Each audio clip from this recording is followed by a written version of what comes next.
Hello, everyone. Welcome to Ravenstar's Witching Hour. I'm your host and head witch, Miss Solaris BlueRaven at the helm this evening. Want to extend a warm hello to everyone at Revolution Radio, staff, producers, listeners, chat room, and thank everybody for tuning in tonight. And we do have a full super moon today, so be sure to go outside. Actually, that will be tomorrow morning at 7 a.m. to really get a really nice view of it. So check it out tomorrow, and I guess the next time we're going to see it this close would be around August of 2014. So, and also a happy solstice to anyone who celebrates. We are listener supported, so if you like what you're hearing, please click on the donate button. We appreciate your support and thank you for your contributions. Anything you can make to or assist to help this unique station keep going and rolling. So I will be taking calls in the second hour. The number is 347-688-2902 or Freedom Screen on Skype. And you are listening to Studio A. My special guest this evening is Grant Cameron. And Grant Cameron became involved in ufology in 1975 with personal sightings of an object which locally became known as Charlie Red Star. The sightings occurred in Carman, Manitoba. In the past few years, Cameron has turned his research interests to the involvement and actions of the President of the United States in the UFO problem. He has made 20-plus trips to the National Archives and most of the various presidential archives looking for presidential UFO material. At present, Grant Cameron is still working on a detailed paper detailing the 64 reasons the government is covering up the ET presence. He is also now researching and lecturing on the connection of consciousness to the UFO phenomena, hoping that it will help explain how UFOs get here from there and what the real nature of the universe is. His website is presidentialufo.com, and Grant was also a presenter at the Citizen Hearing April 29th to May 3rd, 2013 at the National Press Club in Washington, D.C., in which he spoke of the UFO psychic connection, among other things. His books are available on Amazon.com, one of which is UFOs, Area 51, and Government Informants, a report on government involvement in UFO crash retrievals. And he had a co-author there with Mr. T. Scott Crane. So please welcome Grant to the show this evening. Grant, how are you? Just doing fine, Solaris. I appreciate you having me on and taking interest in what I'm doing. Oh, gosh, I'm so happy to have you on. It's a pleasure and an honor to have you on the show tonight. And there's so many things we can talk about. And where do we begin? I mean, it's just incredible where you've been. You've been really just fast forward into UFO. I think we sort of start from different ends of the spectrum. I think you started with the sort of the spiritual, psychic end. I started with the UFO end back in 1975. Really haven't had that much in terms of psychic, that kind of phenomena experiences, but I had a lot of UFO experiences back in a flap that occurred back in 1975, 1976, just north of the Minuteman III missile silos on the Canadian side of the border. And I think it tied into the fact that the Vietnam War was just ending. The Americans were losing the Vietnam War, had pulled out, and I think what happened. This is the sort of the story I'm putting out in this book that I've had for 35 years. I'm finally releasing the story of what happened back then. And what I'm saying happened is that because the war was ending and it wasn't going well for the American forces in Vietnam.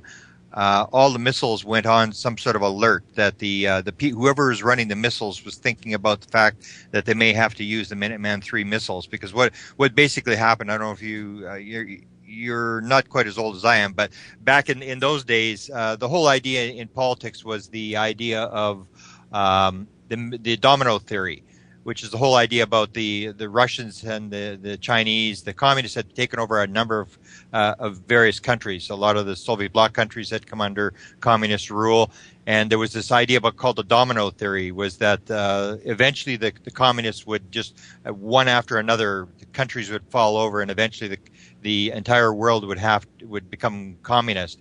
And at some point, the forces of good and would have to stand up and take a stand and stop communism. So when the Vietnam War ended, and that's when I had my first sighting, was 2 weeks after the end of the Vietnam War. The flap of sightings had been going on in this vicinity for about 2 months before I actually got out there. I was just trying to convince my friends to go out and see what everybody was looking at, because it was in the newspaper and on TV, and it was like big news where I come from here. And I'm just sort of north of North Dakota. I mean, sort of one of the colder parts of the world. But anyway, Two weeks after the end of the Vietnam War, I think what happened was that the thought in the American government was, what are the Russians and what are the Chinese going to do next? Now South Vietnam has fallen. Are they going after South Korea next? Are they going after the Philippines? Are they going after Indonesia? And there was some mental discussion, I think, inside the forces that run the United States to say that we may have to use these missiles. And this is why all these UFOs appeared where I was, because I really didn't know for 30 years. I had seen, I guess, about 100 objects, and a number of them fairly close. I was actually close the one time where I was actually about to jump on the thing. It was so close. I mean, I had a lot of very close encounters. No sort of messages except for one time when this thing sort of beeped at me, and then it came and sat on top of the car. But other than that, really no interactions, no psychic, no messages, nothing like that. But a lot of these things, and for 30 years, I really didn't know why this small town had these sightings, because what was interesting was that it happened in 1975, part of the way through 1976, and then, as I always say, it was like the CIA took the drugs out of the water.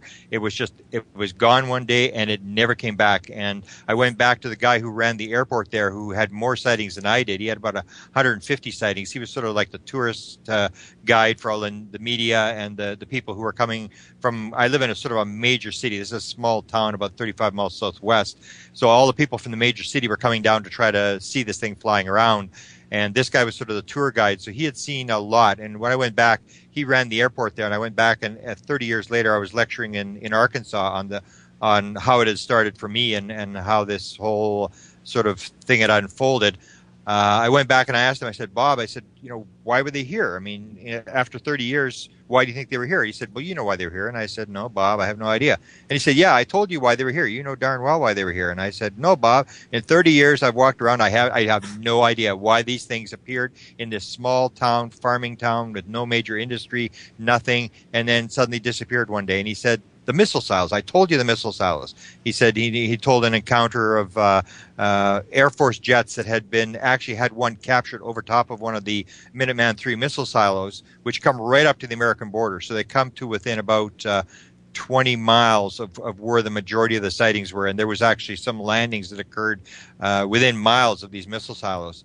So apparently he had talked to a guy at a bar, one of the pilots, U.S. Air Force pilots on the American side of the border, that they actually had this thing, and they were told to ram this thing sitting on top of a missile silo, and the guy at the last minute figured it wasn't worth his life. He pulled out of the formation, and that's where this thing escaped out through the formation. But so I said, as soon as he said missile silos, I went, oh, yeah, right. I mean, because here we always knew that if there was ever a nuclear war between the United States and the Soviet Union, we were the first to go, because what would basically happen is they may go after Washington, they may go after Los Angeles, some of the big cities, but the main thing they're going after is they're going to go after the Minuteman III missile silos, which is all the major nuclear missiles which are stationed just south of me in North Dakota. It's they say that if it weren't for the United States, it would be one of the most powerful nuclear countries in the world, North Dakota, because there's two major, now there's only one, but there's two major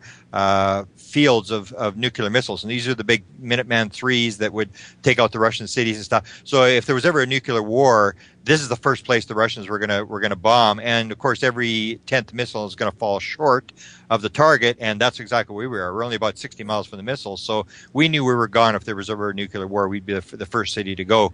So everybody knew about the missile silos, and as soon as that happened, and Bob told me about the missile silos, it suddenly made sense as to what was going on. And what happened in 75 when this thing started for me is all along the American-U.S. border, all the missile silos in all the different missile units, like Malmstrom Air Force Base had they called them unidentified helicopters inside their nuclear storage areas. Loring Air Force Base in Maine, Wurtsmith Air Force Base on the border of Michigan and Ontario. They had these unidentified objects inside the nuclear missile storage areas in 1975. So all along the Canadian-U.S. border, where all the missiles were, they were absolutely inundated, and that comes down to, I think we know fairly well in the UFO community, the very close connection between UFOs and atomic energy, with whether it's missile silos or atomic energy plants and stuff like that. That, I think, may be probably the reason that we had this massive flap of UFOs since 1947. And what I think happened was and this ties into the consciousness thing. If you understand some of the scientific experiments, the one that I always refer to when I lecture on consciousness is the one about the entanglement, where if you take two entangled particles and you separate them and make one move in the speed of light in one direction, one in the speed of light in the other direction, and then you change the spin, whether it's a photon or electron, you change the spin of the one object, no matter how far away the other object is, at the instant that you change the spin of the one, the other one will change, and it has no effect of time and space. It instantly changes, which sort of shows this non-local aspect to the universe. So if you were to take, instead of two particles, if you were to take us on the one side of the equation and we detonate an atomic bomb, if the universe is conscious, if it is entangled, will the rest of the universe know that we detonated an atomic bomb? And I say absolutely, and that's why they appeared in mass after we detonated the first atomic bomb. And I think that's why they're still here, is we have this sort of like we're the kids that have found the matches, and they're here to make sure that we don't sort of mess up the rest of the universe. That makes perfect sense. Yeah, I totally agree with that as well. And when you saw these UFOs, what did they look like exactly? Well, that's what I sort of, when I describe to people always say about, people are still big into trying to see UFOs and stuff like that. And I always say, it's important that you see one instead of, if you don't see one, you can either believe or disbelieve. And that's what happened when we first went out there, is, I was trying to convince my friends, and finally I convinced them, let's go out and see this thing. And so finally we went out there, and we drove around for an hour, and we were looking at, I think Venus was setting on the western horizon. I really didn't know much about astronomy, and I was looking around, and we were all saying the same thing. We were saying, well, is that what they're looking at? Is that what they're looking at? And we're going, well, whatever they're looking at, it isn't very convincing. And we were there for about an hour in this small town called Carman, and we were driving out of the town, and my friend, who I've known, I still have sort of lunch or breakfast with him once a week, known him for 55 years. He said, we'll drive back into town one more time. If we don't see anything, we're going home. And if I had never seen anything at that moment, I never would have got involved in the subject. We're driving back into town, and it appeared from the left to the right. And when I say this thing about believing, disbelieving, and knowing, if you see it, you know, because instantly, as soon as we saw it, nobody in the car, there was three of us in the car, nobody said, is that what they're talking about? Is that what everybody is? Everybody instantly said, there it is. Everybody instantly knew that this was the object everybody was talking about. It looked like it was alive. It was glowing. It was so intense. And this is always the thing, is that you really couldn't see what the shape was. You could tell it was sort of longer than it was high, but it had this intense glow. It was red. It was pulsing. It actually looked like it was alive, like a beating heart. And it wasn't moving in a straight line. It came right in front of the car.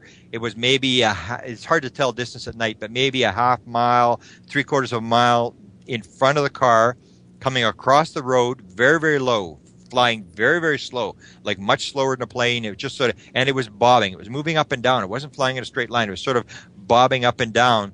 And all I could think about was like, wow, I was just like absolutely floored. And this thing was so low and it was so close to the ground that there was a set of school buses outside this town called Carman, and it was going in behind the school buses. And so the car was actually still moving, and I was jumping out of the car to run through the ditch to get through this parking lot so I could get to the school buses, so I could watch this thing as it got behind the school buses, because it was so low to the ground. And I just watched this thing sort of fly off, and it was just sort of pulsing, very slow pulse, and looked like it was alive, moving into the northeast, moving sort of towards the main city. And it was at that point that I always say, the rest of my friends, I took a lot of people. I was like a tour guide. I took people out there to see this thing. Vast majority of my friends, they looked at it and they said, oh, it's very interesting. They were floored. A lot of them came out a couple more times. They all went on with their life, and I sort of fell off the edge of the earth. I mean, I was not really interested in UFOs. I never thought about UFOs before this event happened. I was into near-death experiences. I was very interested. I had a very strict sort of religious upbringing. I was very interested in near-death experiences. I was very interested in the psychic Edgar Cayce. And as soon as the UFO thing, I dropped all that, and that's all I could do. I was at university. I was taking a lot of courses. I was doing fairly well, but I couldn't figure out why I was in university. I thought, this is an absolute waste of time. I kept asking the calculus guy, like, what is a function and what are we going to do with this? I couldn't figure out what are we going to do with this nonsense. It was all just stupidity to me. And this was like my calling. As soon as I saw this thing, I convinced all my friends. I said, you got to come see this. This will change your life. This is the most amazing thing I've ever seen. And I managed to drag all my friends about 2 or 3 nights later. I think it was a Saturday night. And I remember dragging them out and I said, you got to see this thing. And man, this is unbelievable. And they had all sort of heard it because it was on the news, and I dragged them all out. And I remember there was 27 people on the road the second night this thing appeared. And because nobody really knew where to go. And there was kids that would be drinking beer. They'd be out. What they do is they take a car and they go out into the, outside of town, and they sit there and drink beer. So you'd run into kids drinking beer. You'd run into people on the road. And at this one point, there was 27 people, and everybody was sitting there waiting for this thing to come. And they were from all over the place. My friends were there, and I remember we waited for about an hour, and then they said, Cameron, we're going home. We've had enough. And I said, no, hang on. When you see this thing, you're not going to believe this. You just can't believe this. And they said, no. And they waited for about 5 more minutes. And I can still remember them saying, no, we're going home. We're going back to Winnipeg. We're hungry. We're going for pizza. I still remember that. These are my best friends, We're going for pizza. And off they went. And about 15 minutes later, the second night, it was completely different. What happened the second night is I had these kids who would be with me numerous times. They were about 14, 15 years old. They'd be doing science fair projects. They were very interested. They were sort of lived on the same street that my friend and I grew up on. And we were sitting and looking into the west. And all of a sudden there was like a flash cube from an old flash camera, a flash cube, and it was like a flash. And then there was another flash, but it was like 8 inches in the field of vision. It was just jumping around the sky in what would later be described by one witness as the ping pong ball. And that's exactly what it looked like. It looked like a ping pong ball bouncing around in the sky. And I can still remember by then the 28 people had turned down to about 9 people. And the car beside us was a Roadrunner courier car. And I still remember there was 3 guys and there was a girl. And this was when motor drives first came out on cameras. So this guy had this camera with a motor drive. And I can still remember it was like a football game where the home team is about to score. It's the end of the game. There's people swearing and yelling, and as this thing was bouncing around, and I can still remember the girl couldn't see it because it was bouncing around. It was like this flash, and it kept moving around. And she's crying. She said, "I can't see it. Someone show it to me." And people are yelling and screaming. And I can remember this camera going click, zzz, click, zzz, click, zzz, and he was just unloading this camera as this thing was coming at us. And as it came closer, the flashes got closer together. And then as it got fairly close to it, it turned into the object that we'd seen the first day. This couple nights before was this red pulsing. It was coming right at us. It was like very low to the ground, coming right at us, and had a sort of a green glow on the backside of it. And then it sort of turned as it approached us, and it sort of made a turn to go around the north side of town. And I guess remember all these people piled in their car. They didn't say goodbye, nothing. They just jumped in the car, and because it was moving so slow, they took off. The gravel was flying, and that's how it started for me. And then I would take people out, and I would show people. And what happened is after the second night, I sort of realized that this was a big story, that like most of the people in the town had seen this thing. And I was sitting there thinking to myself, well, why is nobody documenting this? Why is nobody recording what's going on here? And so then I started to run around to people in the town and around the surrounding towns to interview them. And what would happen is I'd find somebody who had a sighting. I'd go, they really wouldn't want to talk about it. Well, how do you know I had a sighting? I'd say, oh, so-and-so told me I had a sighting. And then they go, well, okay. And then they'd tell you what their sighting was. And they'd say, I was the only one that saw it, And they'd give you 5 names. They said, so this guy saw it, this guy saw it. I'm not the only guy that saw it. And they would give you 5 names. And at one point I had like 300 people on a list that I hadn't even interviewed. It was just like the whole town. Like when I did a poll at the high school. I lectured at the high school, and a bunch of the schools around the area, elementary, middle school, high schools. And at the high school in the main town, which was Carman, I did a poll there, and it was 59% of the kids said that in the last 2 years they'd seen something.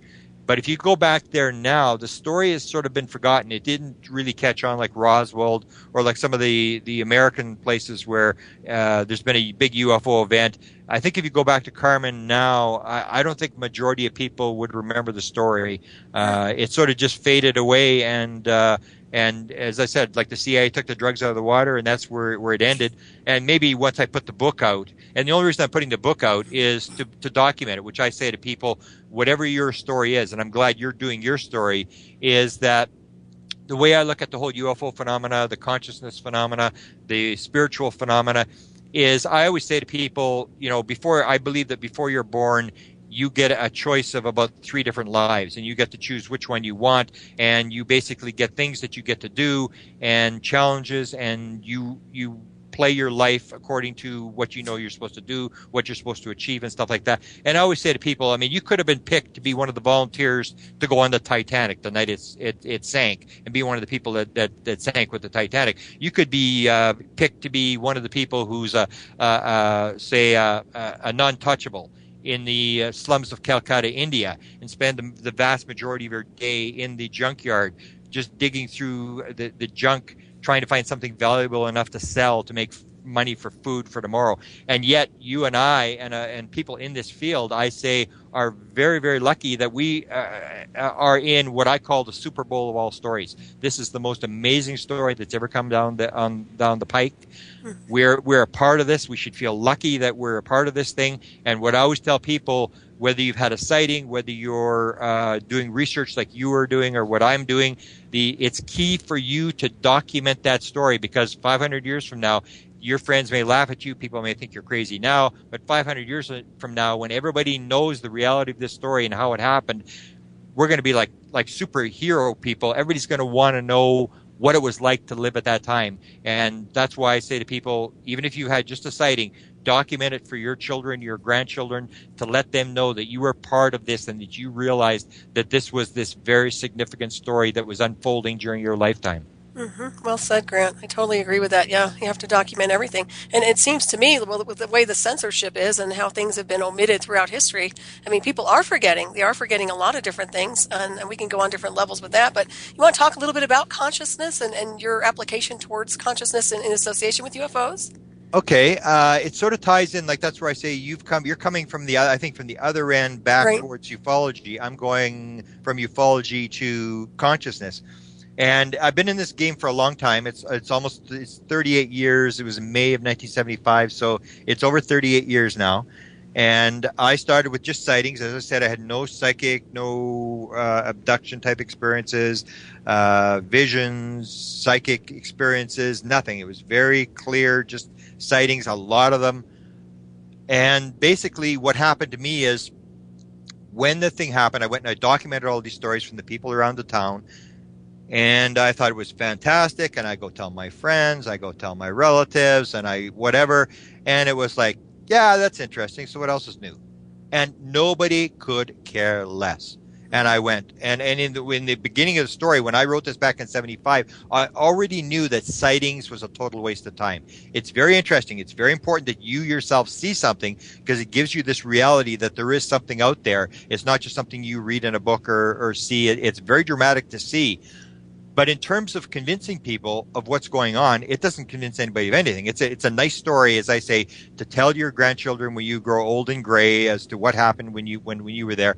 But I suddenly realized that, and I guess the realization came when I tried to get the manuscript published. And this is in Canada. There's a bunch of publishers who looked at it. One of them actually went through a number of readings. They were considering it.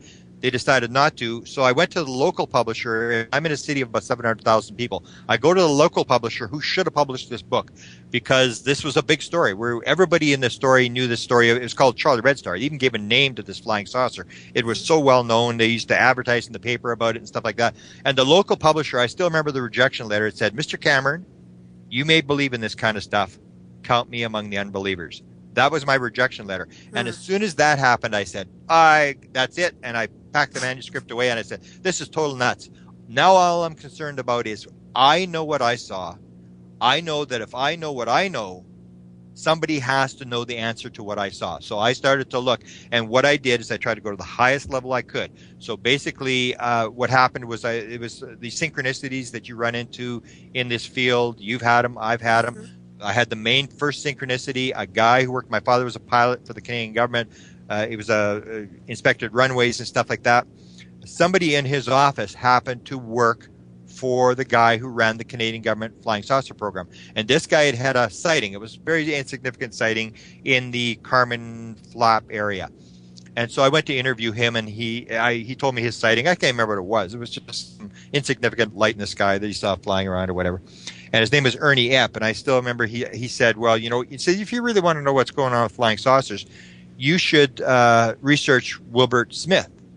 He ran the Canadian government UFO program. I used to work for him. And I said, yeah, oh, that's cool. I didn't know that. And he said, yeah, the guy, he was the smartest guy I ever met, but he was absolutely crazy. I mean, he was talking to the flying saucers, and they were landing in his backyard. And I go, they were what? They were landing in his backyard? And he said, yeah, they were landing, and he was talking, and and I still remember the alien's name was Alpha, and we used to make jokes. We'd say, oh yeah, Wilbur, half a pint, have another pint, Wilbur, And so they ridiculed him, and I went, wow, this is cool. I mean, this guy that ran the Canadian government flying saucer program actually was talking to aliens. So what I did, and I was very young at the time, I flew to Ottawa, where he had lived. This is the capital in Canada. And he had died in 1962, and this is about 1977. I'd given up on the Carman stuff. I'd written the manuscript. It didn't go anywhere. I go to Ottawa, to the nation's capital, and his wife, whose name is Merle, is just retiring at that time. So I'm talking to her, and she's ready to talk. And she's telling me, and I remember I pick her up at the house, and I go and I'm taking her to her son's house, and her son has the files. What happened was, when he died, he told his wife, hide the files. They're coming to get the files. I don't care who comes. You don't give the files. The son was holding the files. So we're going to the son's place. And I remember we still had to rent a car. I'm driving across Ottawa, and she's talking like this is the house pet. It was Alpha this, Alpha that. And I was it was hard to stay on the road. I couldn't believe that she was actually talking about this alien. Like this alien was like the family pet. So I went through this whole thing, and basically what this came down to is that the guy who ran the Canadian government flying saucer program was a contactee, and he was in contact with an alien by the name of Alpha, an alien by the name of Tyla, and he was also in contact through the U.S. Later in the book that I put out, UFOs, Area 51, and Government Informants, I tell the story about how the CIA is in contact with the same alien. 1959, they actually channeled this alien at a place called the National Photographic Interpretation Center in Washington, D.C., which is one of the most highly classified CIA buildings. It's the building where they analyzed all the U-2, all the SR-71, all the spy photographs were analyzed at the National Photographic Interpretation Center. And what happened was, there was a Navy intelligence guy who worked for the CIA who was taught to channel this Alpha alien by a woman who was in contact with the Canadians. So everybody's in contact with this alien. This Navy intelligence guy learns how to channel this alien. They take him back to the CIA. They're sitting him down in the CIA in this building. And the head guy for the CIA, the guy that runs the UFO stuff at the CIA, his name was Arthur Lundahl. He was actually the guy who briefed Kennedy on the Cuban Missile Crisis. He was a photographic expert. He was the guy who walked into Kennedy's office when the Cuban Missile Crisis was going on and said, Mr. Kennedy, this is a launcher, this is a missile, and basically did the briefing on the Cuban Missile Crisis. So Lundahl sits him down, and he says, okay, you can channel this alien, sit down, let's talk to the alien. And they're asking this alien all these questions, this Alpha. And Lundahl says to this Navy intelligence guy, he says, well, we need some proof. And then the guy goes from automatic writing to actually talking. And he says, what do you want? And he says, we'd like you to show yourself. And then the guy responds, he says, when? And Lundahl says, right now. And he says, go to the window. And they go to the window, and this flying saucer flies by the window. Over top of the Capitol, broad daylight. They check the radar, and the radar is blocked out. That section of the radar was blocked out, so they didn't pick it up on radar.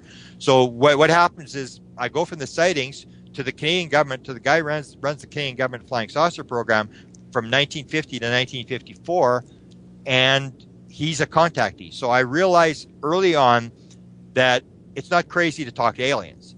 So I go through this whole thing, and what happens is I go from Smith, and I move up, and we talk to the people in the United States that he was talking to.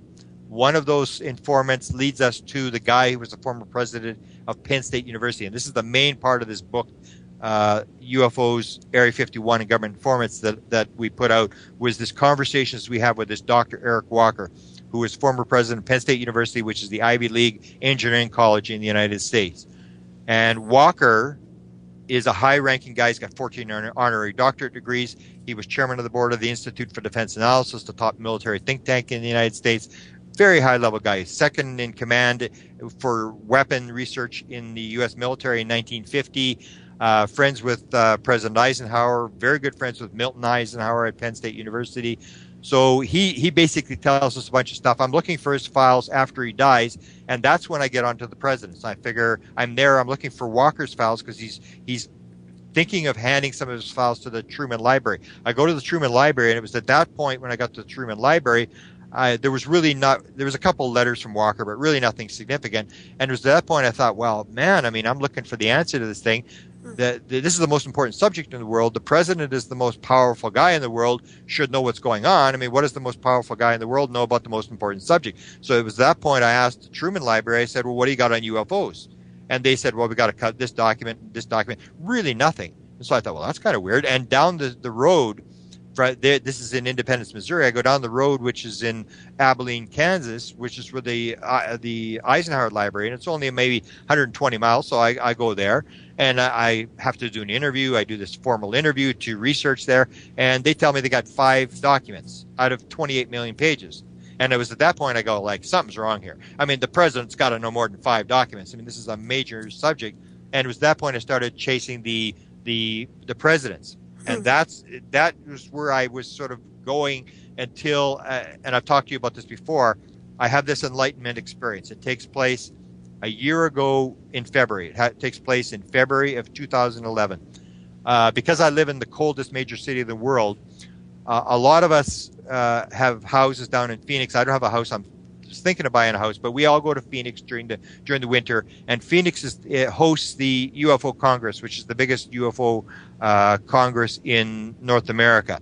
And so I go there. I rent a house. I go to UFO Congress, which lasts about a week. I'm there last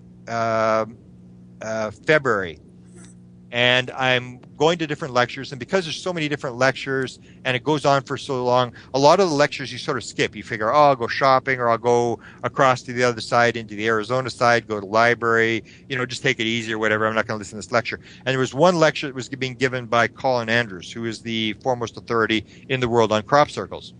He's the guy that has the big catalog, 2,500. He's the guy that gave the name crop circles to crop circles. And he's lecturing. I've never seen him lecture.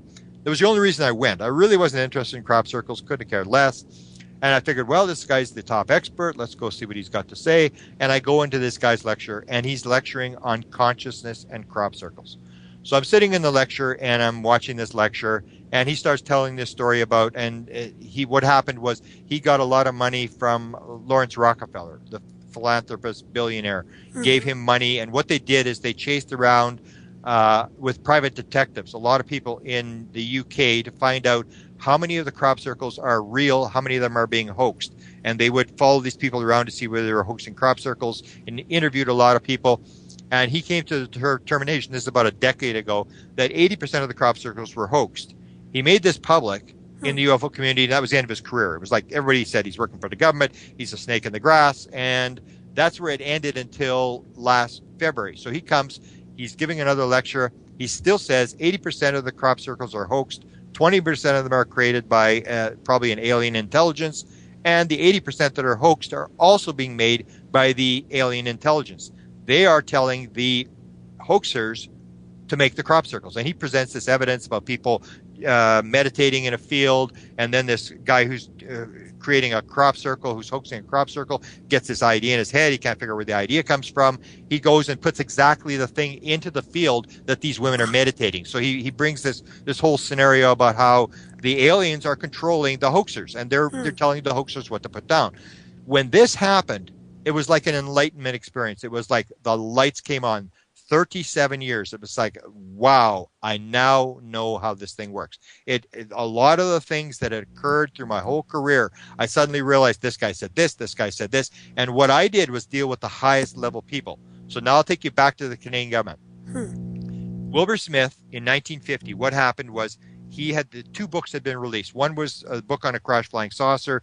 It was by Frank Scully, and it talked about the Aztec crash. So this book had come out in 1950. The other book that came out in 1950 was a book by Major Donald Kehoe. These are two very famous books, sold millions of copies. The topic was really hot. So Wilbur Smith had seen these books, and he got the idea that flying saucers could provide an energy source. And he thought that the flying saucers, because then they weren't called UFOs. UFOs is a term that was developed by the U.S. Air Force to mess everybody up. It's to make you think something, away from what it actually is. It's to sort of divert attention from what's actually going on. So he didn't call them UFOs. He never called them UFOs. Even after 1952, he still called them flying saucers, flying discs, the boys topside. He would call them that kind of stuff. So we go back to him.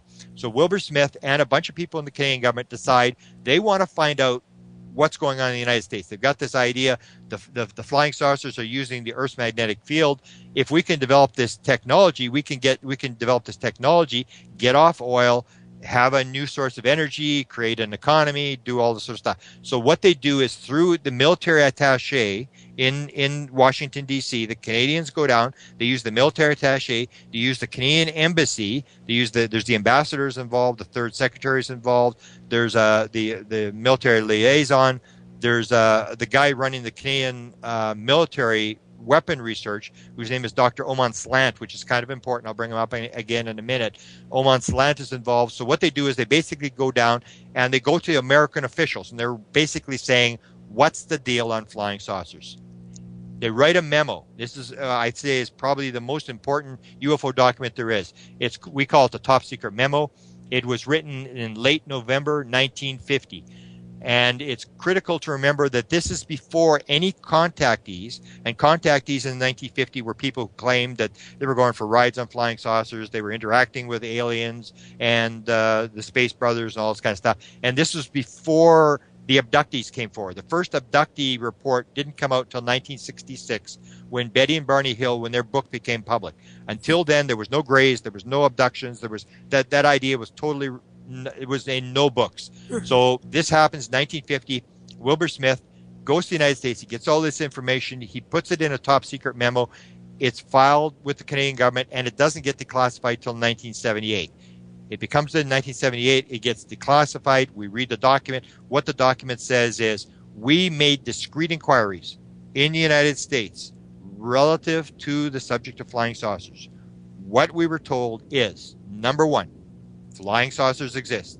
Number two, it's the most highly classified subject in the United States, rated 2 points higher than the hydrogen bomb. That's critical because it's 1950. The first hydrogen bomb would not be detonated till November of 1952, over 2 years later. So while they're developing the hydrogen bomb, this top secret program, they say this is 2 points higher than the development of the hydrogen bomb. Number three on the list, Wilbur Smith says, there's a small group trying to figure out what's going on, and it's headed by Dr. Vannevar Bush. Dr. Vannevar Bush is the guy who was in charge of the atomic bomb during World War II. He was in charge of the jet engine. He was in charge of radar,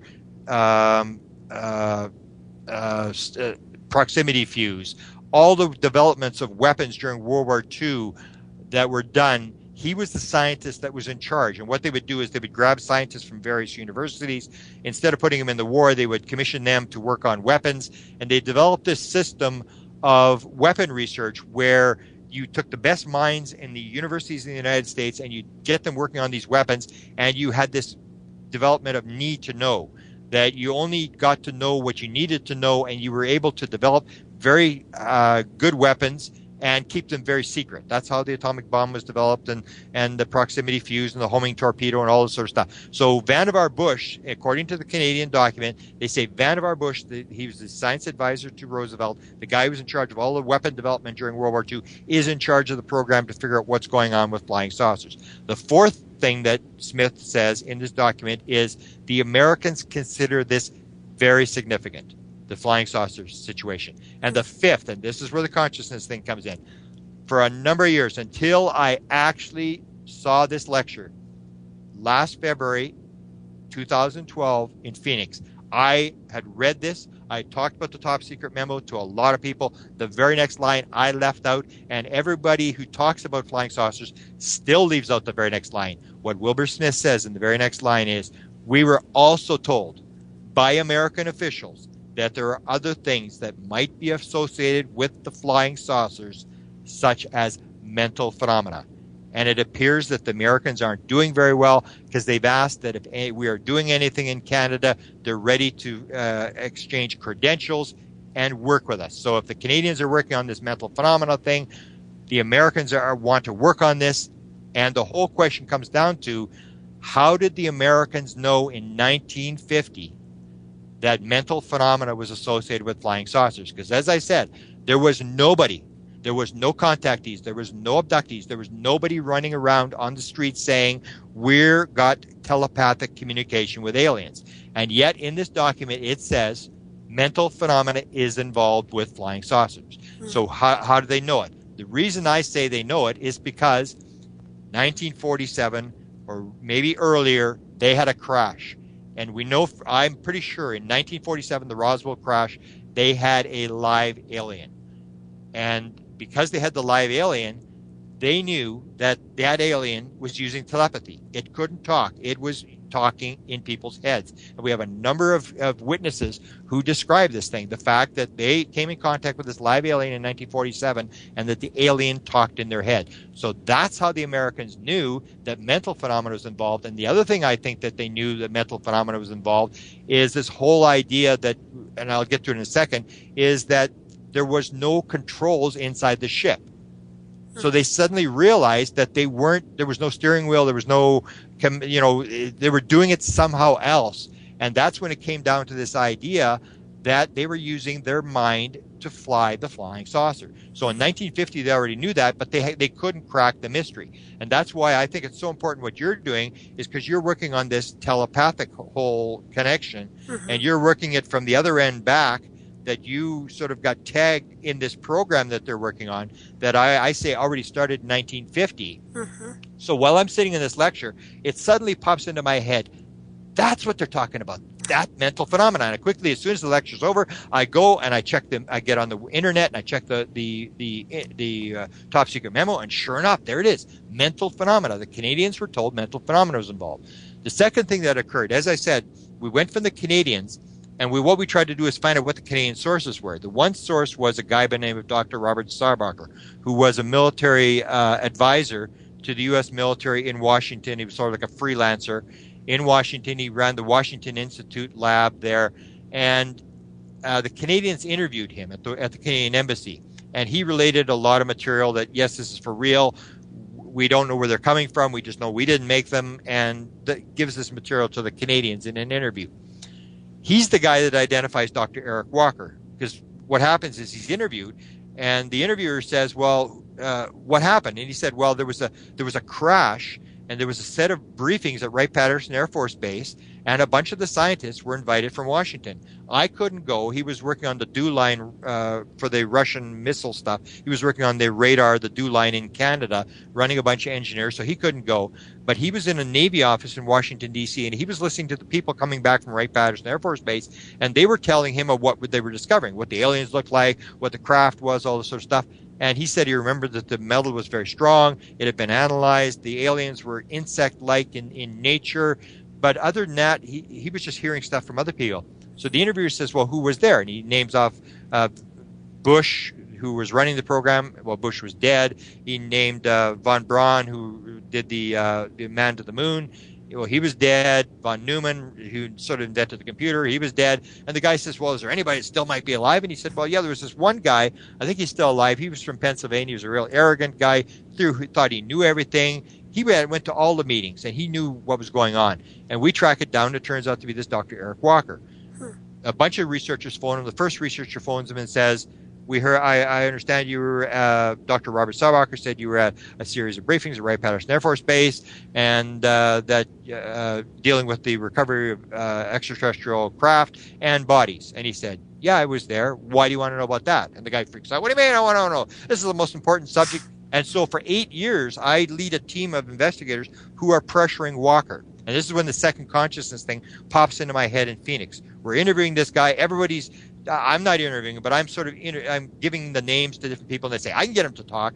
Various people are trying to get this guy to talk. And he really doesn't want to talk. He's trying to talk his way around stuff and stuff like that. but he is giving out little bits and pieces. He's being interviewed. This is 1990. He's being interviewed by a guy from England. And all the guy's interested in is how does the cover-up work? There's this MJ12 group that runs it, and he confirms that MJ12 exists. There's this top-secret group that controls it. He's saying, well, is it an international group? Is it all still Americans? Are there more than 12 people on the group? And Walker cuts him off. He says, look, let me ask you a question. And the guy said, what? He said, what do you know about ESP? And the guy goes, well, and he really didn't have an answer. It was a real lame sort of excuse. He said, whatever. And Walker says, look, unless you understand about ESP and how it works, you will not be taken in. He's talking about being taken in by the control group that runs the show. He said, you will not be taken in. Very few people understand how it works. Now, I know that Walker never really wrote about it. He was an atheist. He was he had the real materialistic worldview. So it was very strange in my mind always why he talked about this ESP thing and saying that ESP was how it worked. Now, okay, this is 1990. This is the second thing when I'm watching this Colin Andrews lecture that pops into my head. That's what Walker's talking about. It's the same as the Canadians. The Canadians said that mental phenomena was involved, and suddenly Walker in 1990 says, what do you know about ESP? Completely out of the range of the interview. It had nothing to do with the interview at all. He's the guy that brought it up. 1993, we have Ben Rich, who's the president of Lockheed Skunk Works. This is the company that runs black budget programs in the United States. It runs the SR-71, the U-2, stealth fighter, stealth bomber, all the drones, it all comes out of Lockheed Skunk Works. This is the guy that runs Lockheed Skunk Works. 1993, he's giving a lecture to the UCLA engineering alumni. At the very last slide, he shows in his lecture, he shows a picture of a flying saucer. And he says, quote, we now have the technology to take ET home. We have discovered the mistake in the equation, but it's going to take an act of God to get this thing out of Congress because this thing is so deep black. So he basically says, we have the technology to take ET home. We've discovered the mistake. We know how it works. There's two guys in the room who are UFO researchers. One guy's name is Jan Hartson, who is from California. The other guy's from Washington. His name is Tom Keller. These guys realize this is significant. This is the head guy of black budget. They go racing after the lecture's over. They go chasing him out of the room. Jan Hartson says to him, he says, Ben, what do you mean? What do you mean you've discovered the mistake in the equation? This is important. I'm interested in UFO propulsion. How does it work? How do they propel themselves? And Ben Rich turns around and he says exactly what Walker said 3 years before. He turns around and he says, let me ask you a question. How does ESP work? And Jan Hartson says, well, to me, that just means that everything in time and space is connected. And Ben says, that's how it works. Gets in his car and drives off. And the other thing that he talks about these biomorphic. He says all the plans that we have for the stealth fighter bomber the skin of it came from the crash at Roswell. And then you get into this thing about the biomorphic stuff where it actually seems like a craft is real and is alive. And that's what I sort of saw. To me, it looked like the thing was alive. And a lot of people have described this fact that the craft is actually alive, that they grow the craft, and that the alien actually interacts with the craft. So all this stuff popped into my head. It was suddenly like, I know how it works. And I'm all proud of myself, and I go out of the lecture, and I got this all down. I figure this is. So this year I go back and I give the lecture on consciousness, which was really well received. I mean, it was like standing ovation, and I figure I got this all solved. I'm ahead of everybody. I got the consciousness thing down. I've made the connection to UFOs and consciousness, and I'm showing this is how they fly these things. This is how the thing works. This is how they get through time and space, because that's the big objection from the materialistic scientific world. The materialistic scientific world is this paradigm that everything has to be physical. There is no spiritual, there is no non-material stuff. You have to be able to measure it, feel it, duplicate it. So the scientific world, at the National Academy of Science level, only 4% of National Academy of Science people believe that there's any such thing as paranormal phenomena, psychic phenomena, UFOs, and that's because they're in this religious worldview, this scientific religious worldview that everything has to be physical. So when you get this whole idea that consciousness is part of this thing, and this is how they move through time and space, it negates the whole material thing. It's non-local. You don't have to worry about material things anymore. It's like the entangled particles. You can just go from here to here in the universe just by understanding how consciousness works. So I'm all proud of myself, and I go give this lecture, and it's all well received. And I'm in the book room, and I have my new book, and I'm selling my book, and all these mostly women are coming in, and they're giving me these books on consciousness, and I'm going, what, and I suddenly realized that I've been asleep for 37 years, and everybody else has caught on. Especially, I say there's a division in the UFO community that basically, if you look, especially in the room where all the stuff is sold, the book room, you're going to see that men are basically into crash flying saucers, they're into the hardware, they're into the conspiracy, the cover-up, all that sort of stuff, and they want to know this kind of stuff. If you go to, like, they used to have these crash saucer conferences. You go to a crash saucer conference, there'd be like 3 women out of 150 in the room, 3 women, and I always make the joke, the only reason those 3 women are in the room because they couldn't find a car to go shopping. They had no interest in alien bodies and crafts and all this sort of stuff. But when it came to the experiencers segment, if you go to like UFO Congress, they have this very famous sort of meeting that takes place every morning, and now they have it every night, and it's called the experiencers meeting. And what it is it's people who have believed that they've had some sort of interaction with the alien, with MILABs, with the government. Something's happening. They're part of this thing, and it's not a sighting. It's an experience. It's happening at night. It's happening in a lab. It's happening outside. So these people are experiencers, and most of them are women.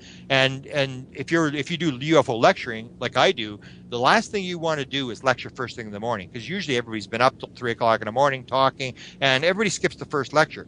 But the experiencer lecture is an hour before the first lecture in the morning, and it's 8 o'clock in the morning. And I always say it looks like a blue light special at Walmart. I mean, it's like all these women, and you can't get in, and the room is jammed. You can't get in the room, and this is people who are talking, and it's sort of like an AA meeting for people who believe they've had contact, and they're in there. Nobody really uses their name, and they just sort of talk about these experiences and this kind of stuff.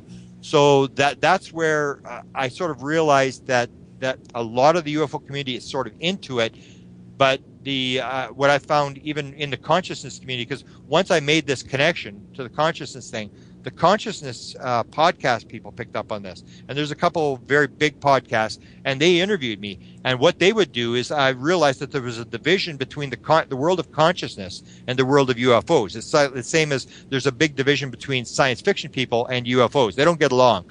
Like, science fiction people don't want to know UFOs, and UFO people kind of like science fiction. But it's the same thing in the consciousness world, that the consciousness people, they really don't want anything to do with this UFO stuff. They're into the consciousness, the spirituality, the understanding how the universe works. So when I was being interviewed on this one real big one, which is called Skeptico, the introduction was, okay, don't turn off the radio. I mean, hang in. This guy's UFOs, but don't turn it off yet. That he's going to make the connection to consciousness. And they had to make this sort of a warning as I came on, that this guy will make the connection to consciousness, because they didn't really want to do it. So that's basically the way I've worked it, and I've worked on this sort of consciousness thing, which is why I was interested in your experience. Is you're coming from the other end, that you sort of started with the spiritual end, and then you sort of had this sort of like what we call an experiencer thing, and you started to document, because that's where I'm going now. Is I realized this is where it's at, and then I started to look at, well, same thing as when I had my sightings. Okay, so who's running it? How are they doing it? What part of the government is running this thing? How far are they advanced on this thing? And I'm trying to get the mechanics of this thing to sort of work to the scientific world and say, this is how it's being done. This is the scientific experiments that will show that this is for real, and make that sort of connection to the people on the street, rather than being just a UFO person who's chasing around sightings, or being a consciousness person that just sort of talks about UFO consciousness. I'm trying to make the connection between the two communities. So that's where I'm coming from. And that's why I was so interested that you're working the other way back, and I'm very interested in, where have you gotten, how did you document, who was involved in this kind of stuff. And so I think your work is extremely important to what I'm doing now, because I do know a lot of there's 2 major people that I talk to in the UFO world that do the regressions. And one was Bud Hopkins, who was very famous. He did lots of regressions, made sort of abductions famous. And the other was David Jacobs from Temple University. And both these guys said, no, the government's not involved. And it's the same sort of thing. I'm going, not involved? I mean, here you got alien. This is like, because the way I look at it, when it comes to this, like the 64 reasons why they're covering it up, the thing that always comes down to is why they're covering it up. And the mental phenomena is one of the main reasons they're covering it up. Because, I mean, if you take a look at this technology, I mean, just who would not want this kind of technology to be able to get into somebody's head, to be able to put thoughts in their head? And let me give you an example of how powerful this technology actually can be. One of the cases that I chase around, because now I say I've never been interested in UFO sightings, but now I'm really not interested in UFO sightings, but I'm very interested in people who claim to have been talking to aliens or who have had these experience type contacts. Because I say it's not until you get inside a spacecraft, whatever these things are, or you've talked to somebody who's flying them, that you can figure out where they're coming from, what they're doing here, or what's inside of them. You can't tell what's going on by watching green ones flying around, blue ones, fast ones, slow ones. It's like collecting stamps. It really doesn't tell you anything. You've got to interact with what this phenomenon is. So that's why I was so interested. Now, I'm very interested in contactees. I'm very interested in abductees. One of the people that I actually went down to North Carolina to interview and to talk to, and to his whole family, is a guy by the name of Chris Bledsoe. Very bizarre story. Won't get into the story. It's 5 people. It's like a multiple abduction type thing. There's 14 UFOs. They're coming down. It's like freak out time. They're all going crazy. He's abducted. He disappears for 5 hours. After 2 hours, his son starts looking for him. They're fishing along a river bank. His son goes into the bush looking for his father. His father's disappeared now for 2 hours. He's looking for him. He gets into the bush. He's 17 years old. He tells me this story, and this is when you see how powerful this technology is. He's in the bush. He sees these red balls of light, and he hears this noise, and he's looking at this thing, and then suddenly he realizes this is between him and the guys that are fishing. And he suddenly realizes these are little 3-foot-tall aliens. And he absolutely loses it. He freaks out.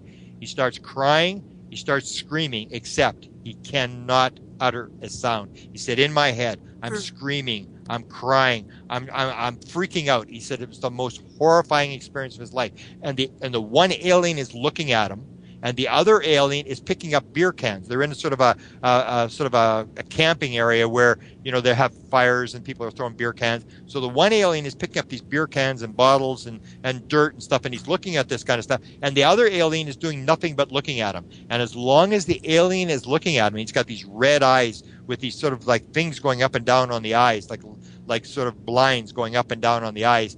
And he's freaking out. He can't do anything. And the alien is there, and it said as long as the alien's looking at him, he cannot move. He cannot talk. He cannot do anything. So this is the kind of technology we're looking at. If you're the CIA and you hear a story like that, you're saying like, wow, how do we figure out this technology? You would be just killing people to get this technology. And so what they've done, and I'd already gotten onto this before I had this sort of consciousness enlightenment experience, that I already knew that the CIA, because what I'd done is I'd gone from the president, and then suddenly I realized there was these people in the CIA who were working on the program. So I said, well, they've got to know what's going on. So I'm watching what they're saying, what they're doing, and I'm taking very close guard. And the one guy, his name is Dr. Ronald Pandolfi. He was formerly the head scientist at the CIA. Very interested in UFO phenomena. Made lots of sort of indirect disclosures to one particular guy, which starts in 1991. And in 1991, he tells this guy, and it's burned into my mind what he told the guy. He said, we have a phenomenology problem. And because we cannot control the phenomena, we watch the people that are affected by the phenomenon. I've always remembered that. That basically it's not UFOs. When you're talking CIA, when you're talking top intelligence, it's all one phenomenon. It's all non-local. It's ghosts. It's remote viewing. It's psychic phenomena. It's telekinesis. It's UFOs. It's all the same phenomena. And once you understand consciousness and you understand how this whole thing works, and you understand the telepathy thing, once you understand it, you can understand all those non-local phenomena. Now we got them all in little different boxes, but the CIA had already identified in 1991, it's a phenomenology problem, and they call it phenomenology. They don't call it ghosts, ESP, remote viewing. They call it phenomenology because they realize there's this underlying thing that controls all this kind of stuff, and they're working to get it because this is powerful, as you know. Oh yeah. From your own experience, if you can grab somebody, you can get into their head. As I say, if it comes down to this abduction type experience, if you can abduct somebody without them doing anything or being able to stop them, you can actually go. You can abduct the president of the Soviet Union. You can get into his head, give him messages, put stuff. You don't even have to go there anymore. You can do all this stuff, and you can be back in Washington for lunch. Absolutely. That kind of technology. That's people that say that, and that's what happened. Is Dr. Jacobs said and Hopkins said, absolutely no way is the government involved. And I'm thinking, absolutely wrong. Absolutely wrong. There's no way. And now I've actually got a confirmation that they do. And I know who the guy is. And you have in the UFO community, you have all these sort of secret stories where people say, I'll tell you this, but you can't. So I can't really disclose because I'm this stupid secrecy thing. We're as secret as the government is. But I already know that when somebody high level in the U.S. government has an experience like you had or like an abduction person has, they deal with that and they send them to a guy, and what they're looking for is this an alien experience? Is this aliens in the person's head? Is this one of our black op programs in their head? Or is this the Russians? Is this the Chinese? And that's what they're looking to find out. Who's inside this guy's head? Because they know that you can get inside somebody's head. Oh, absolutely. Yeah. But the door swings both ways, and that's the good part of it, that those of us who get interfaced with the communication system can actually communicate back. So we do have authority insofar as being able to hit them back, so to speak, in verbiage. Yeah. So that part is like, on that level, I would say there's hope on some levels to not be fully controlled and manipulated. But you are so correct, and I'm so blessed that you're on the show tonight. Grant, you're fabulous, so keep going. I didn't interrupt you. I'm just like totally agreeing with you.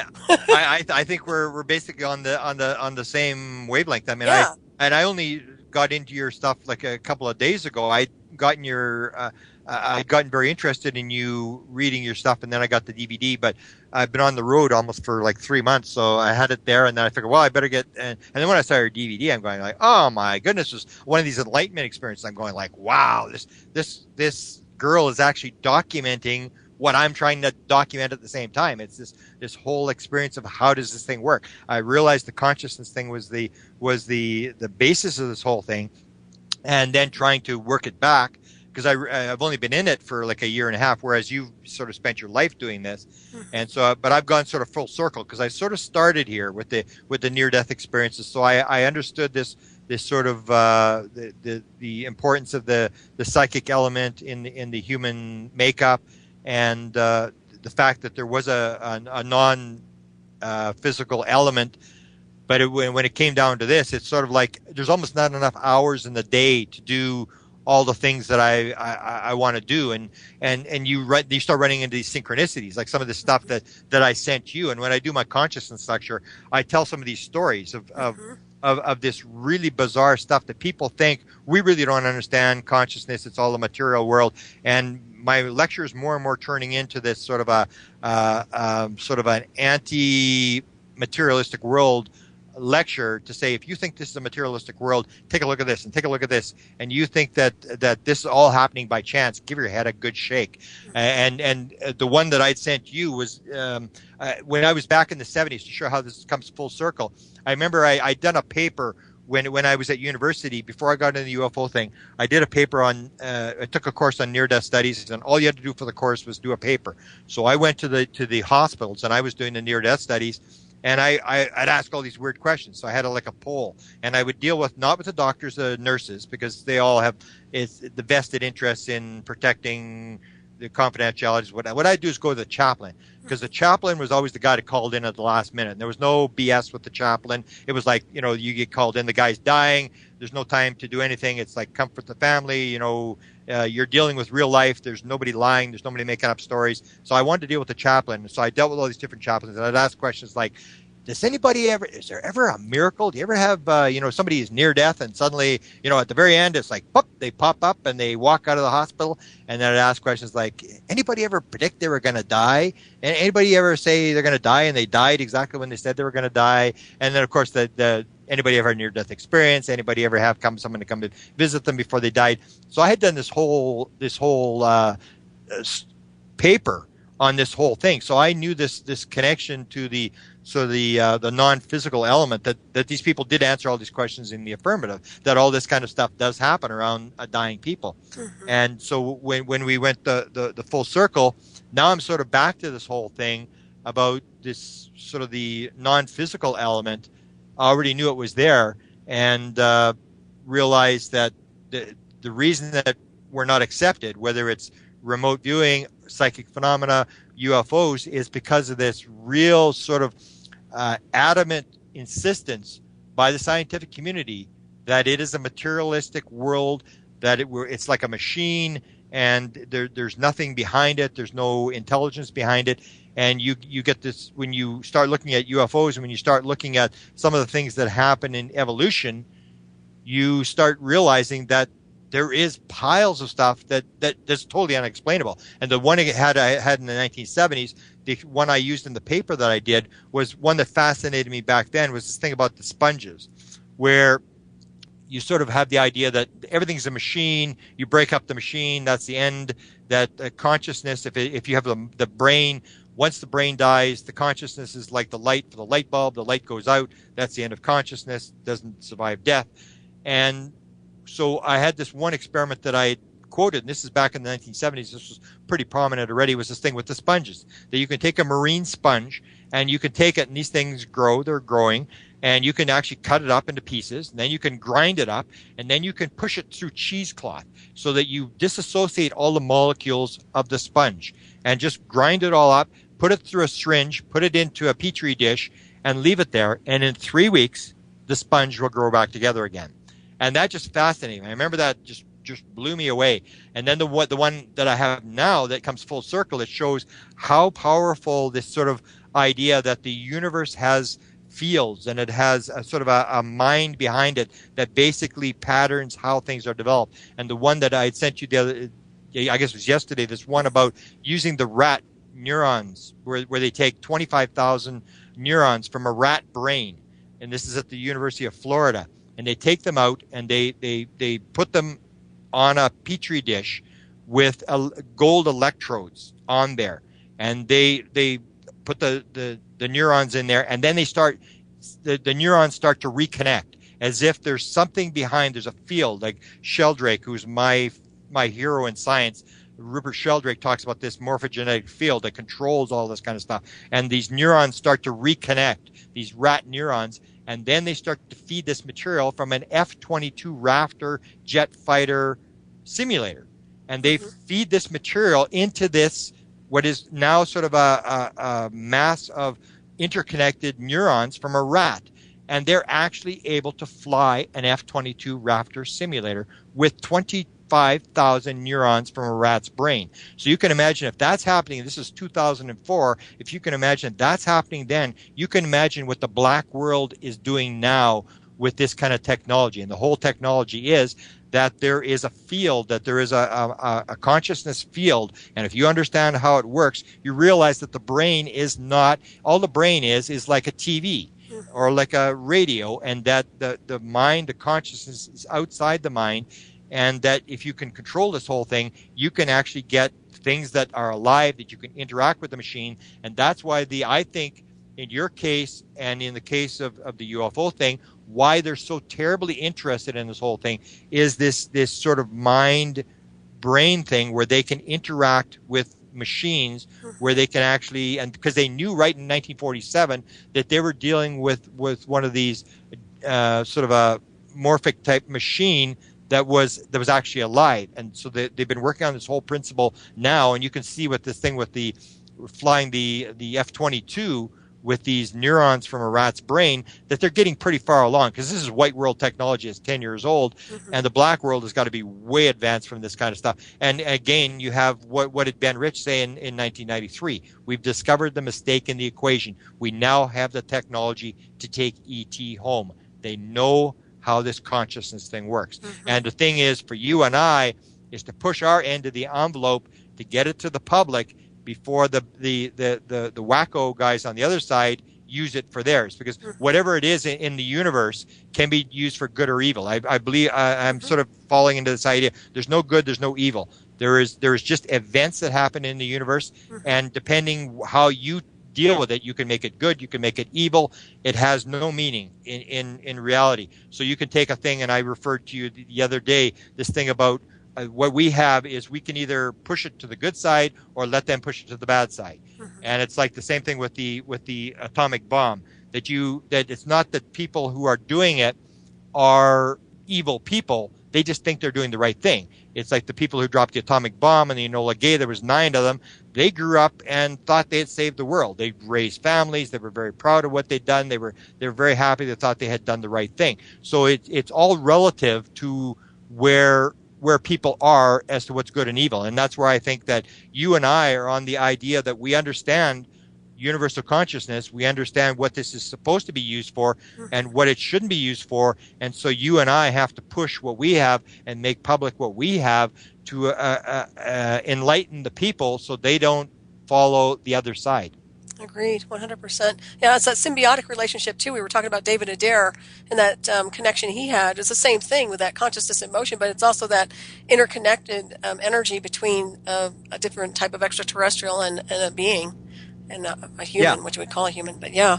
Yeah, and the aliens have it down. You can see that because I already knew that, like when you take the telepathy thing, we've worked like at the Duke University, we did the ESTP experiments back from the 1940s, and it was always like you needed a statistician to prove to anybody that there was anything significant that happened. You'd say, well, chance is 25%, and this was like 27%, so it proves that there's ESP. And it really wasn't proving it, it was just sort of showing that there's something there. But when you take a look at somebody who's had an interaction with an alien, you say, okay, there was ESP, there was telepathy going on.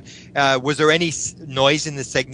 And they'd say, no, I knew exactly what the guy was talking about. The images were coming. It was clear as can be. And that was one of the problems that we have in the UFO community is people say, well, you've got to prove it to me. This is not reality and contactees. Because of the UFO community, and I don't know if it's like in your community where you're trying to promote an idea of spiritual, oneness in the universe and all this kind of stuff, whether you get this sort of negative reaction from your friends and relatives. In the UFO community, you get a lot of that. So what happens in the UFO community is everybody says, well, I'm an open-minded skeptic. And basically, they're a believer who's afraid of the skeptics. So they say, I'm an open-minded skeptic. There's no such thing. It's like being partly pregnant. I mean, you're either pregnant, you're not pregnant. And so you're either skeptical, you're gullible, or you look at the facts. So what I said is you basically, the idea is to look at the facts and to establish what's going on and to put it out. But what happens in the UFO community is everybody's so embarrassed to be in the UFO community. Because they've gotten so much bad reaction from their friends and their relatives that they sort of play this game that they're sort of skeptical, and they when you say to them, okay, now we got to start dealing with people who are talking to aliens, they go like, don't even go there. I mean, it's bad enough our friends are giving us, trouble because we say that we're interested in things flying around in the sky. Now we're going to start talking to our friends about the fact that we're talking to aliens. We ain't going there. No way. This is wacko stuff. We're not going there. And and they always say the same thing. And it probably applies to yours as well, that there's too much noise and not enough signal, that there's too many wackos, there's too many contactees that are frauds, that are making up stuff. And I say, irrelevant. It's the same thing as cancer research. There's a lot of people. You got an important subject of consciousness. You got an important subject of cancer research. There's a lot of wackos running around saying that they got cures to cancer. They don't. But because there's a bunch of people running around saying they don't have cures to cancer, that there's a lot of signal to the noise, does that mean we're going to throw up our hands and say we're not going to look for a cure to cancer? That's our job, to find the signal in the noise. If the aliens can do it, we can do it too. Oh, absolutely. And there's a mock radio signal that they use in covert intelligence too, and that's a mimic communication system. That's what they did. They kind of created a mock signal from the original extraterrestrial design, is my take anyway, but that's another scenario. But that dovetails right into your information, and it's amazing how it all blends in. I was going to ask you, how are you doing? Are you okay? Do you need a break or anything? We didn't. No, I'm good. Okay, good. And are you up for taking phone calls? Sure. Okay, sure. If you guys call in, feel free to call in, but make it brief. I'm not going to let you talk for like 20 minutes, okay? So number is 347-688-2902 if you want to call in. If you have a question or a quick comment, that would be fine, okay? So, because you're on a roll, and I don't want to interrupt that flow of energy. You're doing. Yeah. You actually talk I think you're a little bit faster than me, Yeah. which is really nice. Well, that's what happens. You get into a sort of a pattern, and you just go for it. But I've told the story so many times, I really don't have to think now when I sort of tell the stories. People say, "Well, you know so many stories, you know much," and it's, well, you don't realize how many times I've told the stories. It's like you tell them, and once they sort of sink in, then it sort of flows, and you need that sort of, that's the idea of, I think my idea of invention type stuff, is that you're not really given inventions. That I think what God or whoever makes you do is he makes you rattle it around in your head. And you've heard these stories numerous times about inventions where a person will work on it, and then they're sitting on the toilet, or they're doing something totally unrelated to their thing, and all of a sudden everything pops into their head. And it's sort of like, once you've gone through all the work, once you've gone through all that sort of stuff, then it's say, okay, give it to them, and it pops into your head, and you get the invention or the enlightenment or whatever it is. And you hear this often, and so that's what it comes down to, is it keeps running the stories that I run these stories. Like even last night, when we get talking last night, then suddenly it's like, I wake up and I have this thing where it happens exactly 3 hours. I go to bed, I wake up 3 hours later, I go to the bathroom, I come back, I get a stomach ache, I go, uh-oh, that's it, I'm up for the night. And then my mind is going, and then I say, okay, I'm up, and then I have to try to sleep during the day. But I've sort of gotten used to that sort of experience of trying to work things through in your head to create the answer to things. And I think you've done the same thing. And I'm looking forward to reading the rest of your research, because you're actually tagging this, because your experience is more like a MILAB type experience. And I talked to you a bit about this. We've talked about this MILAB thing, right, where it's the same sort of thing, where the people have the markers, they have the fluorescence, and so you're looking at, is this alien, and the government's picked you up because you've been tagged by the aliens. Because a lot of the abductee people are claiming the same thing, where they're very highly spiritual, they've got psychic abilities, healing abilities, they have all these sort of things. These are the people that seem to be, whether it's chosen by the aliens or the government or whatever, it's like you're a beacon that's sort of flashing away, and you stand out, and they pick you up for the experiments. So I'm interested in seeing how you sort of relate this, because you're actually tagging it. In the MILAB stuff, I got very interested, but the people who are doing MILAB work in the UFO community have just sort of disappeared. That it's a very important field of trying to figure out what's going on, but I really can't interact with these people. And I told you the one story I had last night, which shows that there's very significant stuff that shows something's going on. And we talked about this thing last night, where you talked about the fact that you have the negative experience, which all the MILABs talk about, this horrendous thing where I'll be talking to a woman, she'd just be crying, telling me how horrible this experience is, that the alien experience was nothing compared to the stuff that the government did to her. They were just horrible compared to the aliens. And so you get this negative thing, but then you get this positive thing, that you had this thing where they're training you. And I told this story to you last night, that when I actually came face to face this last February with Jocelyn Leslie, it's the first time I'd actually sat with a MILAB where I actually got to say, okay, tell me the story from start to finish. Don't leave anything out. Let's go through the whole story. What happens first? What happens second? All this sort of stuff. And this woman tells this bizarre story. I'm waiting for the story about them torturing her, forcing her to pick up alien type stuff and see if she can work it. What are the aliens telling you, screaming at her, all this sort of stuff. And it was a completely different experience. And it was 3 people that were involved in this encounter, and it involved her levitating this sort of a bronze egg, a little tiny bronze egg, off a table. They would put a ring around her head, and she said the guy's name was Colonel Davies. She remembered clearly. She could see his name tag. He would say, okay, levitate the object and put it through a hoop. They had this hoop over top of the table. So she's levitating this thing and puts it down through the hoop. And then they take the brass sort of ring off her head and say, okay, do it. She says, well, I don't think I can do it. And they say, yeah, you can. Just try. And then she goes, what? And she manages to levitate this egg through there. And then she tells a story about Jocelyn Leslie, who is the main sort of person who's doing the MILAB research, who's got hundreds of cases of these MILABs.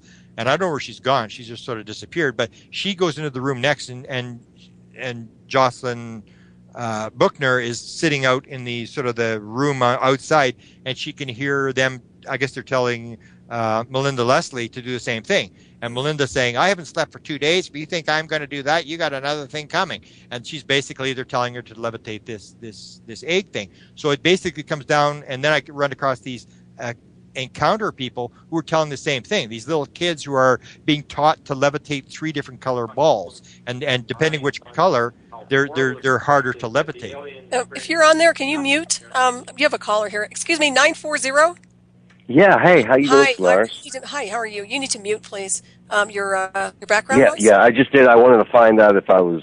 Okay. Yeah, I did. You're here, and okay, Grant. Sorry to interrupt you real quick. I just had this caller here. Did you have a quick question? Hey, I got a quick experience for you. Okay. Wow. And I might want to get your take on this, Solaris. Also, hey, I was meditating here a couple months ago, and I started getting pulsed. Kind of 360 in my energy field. And in my mind's eye, I see these 2 globes from the distance kind of move up in front of me. And they stop, and they turn into 2 glowing faces smiling at me. And they kind of dissolved a little bit. And then I hear, in my mind, some static. Now, these pulses are still coming in on me. And I'm hearing, like they're tuning in or something, right? And I hear this, I am Commander so-and-so from the 9th dimension, and you are one of our agents. All right? Now, I didn't answer. I was like in observer mode. I wasn't saying, oh, what is this, blah, blah, blah. And I found that very interesting, and then all of a sudden, I said to myself, oh, it's time to get up, and boom, I stood up and had an astral projection and kind of darted out through some wormhole, like laughing and doing somersaults. And I wasn't on anything, okay? This happened real spontaneously. Mm-hmm. What do you think, Grant? In these kind of cases, what I would always do is to try to get past the conscious mind. I'm a very strong believer in deep hypnotic regression to try to get to the actual event. Because, again, you have this signal noise thing that you have your conscious mind, and you're trying to figure out what's the real signal and what is your conscious mind putting in there. It sounds like, it could be some sort of contact by some sort of alien thing. Is this the only time you experienced it? No. I had a download in 2007 through my crown chakra of glyphs, and it was conscious, and heated up my physical body and was vibrating my energy body, and I was able to move, and I moved my head to the left, try to break the beam. And it was a 6-inch beam, golden. And I moved my head to the left, and they knew that I was going to move my head before I did, and the beam followed me. And then it powered down very gently, and I got up, and I was, fairly shooken up over this, and I got up and turned the light on in the room, and I was fully expecting to see burn marks on the ceiling or the wall, and there was nothing there. Well, you should document it, definitely. You should be diarying your whole event. Well, if it starts, that's the key is once you get it all together, then people can analyze it. You can see, especially if you're talking glyphs. If you're talking sort of markings, we have lots of these things that we can compare them to and see whether they compare to anything. But they were happening at such a high rate of speed that I was able to slow a couple down in my mind's eye, okay? And the only other place where I read about this was in Dolores Cannon's Convoluted Universe 1 book, where they said that one glyph could hold the contents of a library. Sure, exactly. And I'm a quantum healing hypnosis therapist myself, and and it's quite amazing when you have a good hypnotic subject, the information that comes through, because there's definitely a telepathic link up between the client, you, and the so-called higher self or the group mind of humanity that comes in. Yeah, that's where I think you can start to pinpoint it. Like if you've got somebody on hypnosis, you can get them zero in on this, zero in on that, spend more time, take a closer look at this. You have more control. Whereas if you're having sort of an experience that happens in the middle of the night, it's all happening so fast, and then you're trying to recall what happened first and the stuff that happened so fast. I mean, if you're under hypnosis, you can slow the whole thing down and say, okay, slow it down and go through it one at a time. I think it's significant, and I think you should get it out. I mean, it should be recorded so that even your kids and your grandkids can know that you were part of this whole thing that happened. Oh, well, most people aren't ready for this stuff. Let's put it that way. They go, they're in total denial, and they have cognitive dissonance. That's very true. Hey, it sounds to me also like could have been a type of beaming also, insofar as a scalar wave. But I'm going to let you go in a minute. I'm making these phone calls. Yeah, I understand, Solaris. Yeah, okay. Quickly, because I heard you talking the other night on a it was an older show, and you were talking about the AI coming from satellites, right? And I don't think it is. Okay, but then again, I'm not an expert at it. Well, actually, I know that there's an artificial intelligence communication system, that's used basically for synthetic telepathy. So it's partially artificial intelligence, and there is satellite-driven technology. So, I've been a test pilot for a lot of this communication system. That's why I can define it.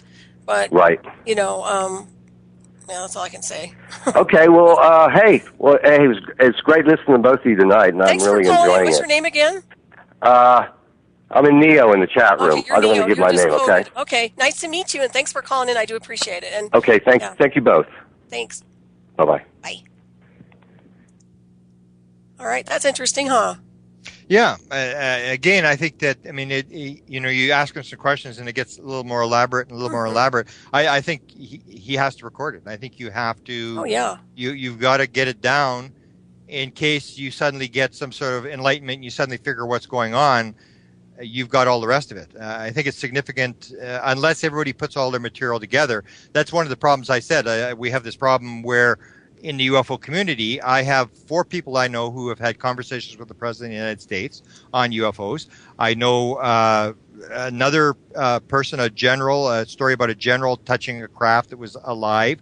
One of the highest level people in the black ops world who confirmed that this is all for real. 2 of the highest level people in NASA who have absolutely confirmed this thing is 100% real. I can't talk about it because everybody says, well, either they've kept it secret or they say to you, okay, I've told you this, but now you can't tell anybody. Well, what's the point? If you and I figure this thing out and never tell anybody, it's absolutely useless. I mean, for example, there's a lot of people, and I've got a meeting this weekend with some people with some fair money. And the first thing I'm going to say is, I mean, part of this game is that nobody restricts me to what I can say. My thing is to get the message out that you get in the UFO community. You have it with this one famous guy by the name of Bigelow, and he's referred to as sort of the black the black hole of the UFO community. That he's buying up UFO material and UFO sightings, and basically nobody's ever going to know what he found. And you have same thing. You have a group which is sort of known as the Avery. You have these sort of former intelligence officers who have interacted either with the psychic end of the phenomena or the UFO end, and they interact with each other. But it basically comes down. It's like a bunch of people who have stolen rare paintings, and everybody's got them in their basement, and they show each other their paintings, but the world will never see their paintings. What is the point? What is the use unless you spread what you have to the rest of the world? If it's significant to you, it should be shared. There's no way we should be holding this stuff back. There's been enough secrecy as it is, and the people need to know what we know. If we have an answer, we should be telling the people. Oh, absolutely. Well said. And there's another caller here, 928. Are you there? Thank you so much for this incredible show. Oh, you're welcome. What's your name? My name is Keith. Hi, I'm calling from Arizona. And your guest is connecting so many dots. It's one of the most astonishing presentations I've ever heard. Great. I wanted to validate what you were saying about the paralysis and the fear, because that's what I experienced as well from the little grays. And my question is, to me, they appeared to have kind of a group mind. In other words, they were psychically powerful because it was like a beehive, in other words, or an ant hive. It was a hive mind. and I wanted to know if you had any thoughts on that. Oh, absolutely. I put an article on my website, is presidentialufo.com. I actually put an article on there. I sent it to Solaris the other day, but it's not really finished. I may pull it back down again. So if you want to read it, you should read it. And it basically talks about the beginning of the internet. That the beginning of the internet, I think, was established to work on this oneness of the universe, that there's this everything in the universe works as one. We're sort of like the only sort of unit in the universe where we're all individuals. That if you take a look at the aliens, they all work like to one. They're all working for the one, for a unified purpose. It's like a hive mind. It's the same sort of thing as the sort of the universe, this oneness that everybody's connected, everybody's working together. We're sort of divided. We're fighting with each other. We're completely different. And if you take a look in the animal kingdom, you'll find, and as I say, my favorite scientist to read is Sheldrake, and Sheldrake talks about this quite a bit, about this sort of the unbelievable intricate establishments of beehives, of termite mines, and different things like that, where all working together. It's this example of this oneness of the universe, and I agree that there is this oneness that is shown in alien contact, that they all just seem to be working. They almost look like a beehive, and they're all working for one unified principle. There's no individuality. There's no everybody fighting with each other, doing stuff. And so that is true. And the thing about the freezing, that's very common. And when I talked to Chris, this young kid, he was actually shocked. He stood up. He said, "What? You mean other people have experienced that?" I said, "It's absolutely the number one thing that's described. The fact that the people, they're immediately paralyzed, and they can't. All they can do is move their eyes, and that's all they can move. And they can't scream, they can't talk, whatever. It is absolutely number one standard thing described by people in these sort of experiences, not just with the Greys, but with any sort of interaction with abduction type experiences, whether it's reptilians or the tall blues or any of this paralysis thing. And that's why I think the military is so interested in this kind of stuff. And to me, it's a survival thing for the aliens, because when Chris talked about this thing about the aliens, basically I said, well, if they didn't have this ability to freeze you and you had a gun, there'd be dead aliens all over the place. And that's a protection mechanism for them, that they're able to develop this. So I think the military is looking at this ability to freeze people. I mean, they're probably looking at it in a negative sense in terms of what they can do with it, but there is a positive element to it as well. Do you think people tend to have increased psychic abilities? Because in my case, I seem to be able to contact all kinds of different entities now. And Absolutely. in my case, the craft had mantis beings kind of overseeing them when they took me up. Yeah. Do you know exactly. much about the mantis? Well, that's one of the questions is people say, well, the mantis are running it, but again, it's like a beehive. They're really not giving orders. That's their job. Their job is sort of like an overseer. It's not that they're giving orders to the Greys. That's part of the thing. That it's the same as in a beehive. You have the queen does one thing, the drones do one thing, the other bees that get the honey, they do that. Everything in a whether it's a termite operation or whether it's a bees or ants, everybody has their place and does what they're supposed to do. So I would say that the mantis is not sort of the boss. That's part of their job. Everybody has their job that they do it, and it has this oneness thing, and that we should be doing our job in the universe for what we're supposed to be doing. I would like to make one final quick comment. I found that I just don't care what people think. So I will talk to people that you'd never think, like even police officers and stuff. And it turns out so many more people go, oh, yeah, well, actually, I saw something. And I think people are also much more open-minded now. I think consciousness really is rising.